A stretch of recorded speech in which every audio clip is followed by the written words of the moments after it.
One of the most powerful features of Google Sites is the interrelationship between the different Google products. That includes using Google Calendars to better communicate with parents and teachers. So, in order to access Google Calendars, you can go to calendars.google.com, and it'll bring you to an outlay just like this. Now, there is a lot to calendars, and I will say right now that in order to learn through it, I would suggest going through it at your own pace. You can find a resource that I built at tinyurl.com/cvsgoogle. Especially on the left sidebar here, if you click on calendar, it will bring you to this website, and you can at least get a sense of the outlay of Google Calendars and what can be done with it. So, what can be done with Google Calendars is basically you can insert events, which is pretty obvious.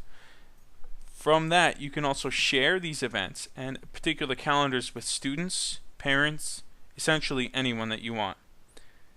As far as Google Sites is concerned, you can embed these calendars within Google Sites. What I mean by embed is that you can fix this object within a site, within a particular spot in this site. So, how do we embed a particular calendar within Google Sites? Well, once we've created a calendar at calendar.google.com, we can just click here, go to edit this particular page. Then we will find wherever on this website that we want to insert this calendar. Go to insert, and right on this right side here, we will see calendar. Click on that, and this will open up a screen that lists the various calendars that we have within this same Google account. So for this particular website, I want to select this calendar right here. I'm going to click select. And then I have a slew of different options which I can do here. I can adjust the height and the width of this calendar. I'll leave it at the default right now. And then I can select if I want to show the week, month, and agenda tabs up top, show the calendar name, the navigation button, the current date range, if I want a border around it, and as well the title of this calendar up top. All of these default settings look pretty good, so I'm going to click Save. What I will see within the editor view is this white block right here.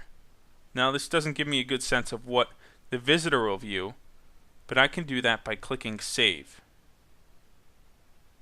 This will bring me to the visitor view, and as you can see here, the visitor will see an entire calendar outlay within their site. Up here, they could toggle between week, month, and agenda view. And they can also move between different dates with these arrows here. If we go back to Edit Page, we can click on this big white block here, and this gear icon will let us adjust the properties of this calendar even further. Up on top here, I could see Display Another Calendar. And what this will allow me to do is to display multiple calendars at the same time on this embedded calendar. So maybe I want the Cherry Valley Springfield calendar pop up here. I'm going to click Select. All these default settings again look good, and I will click Save.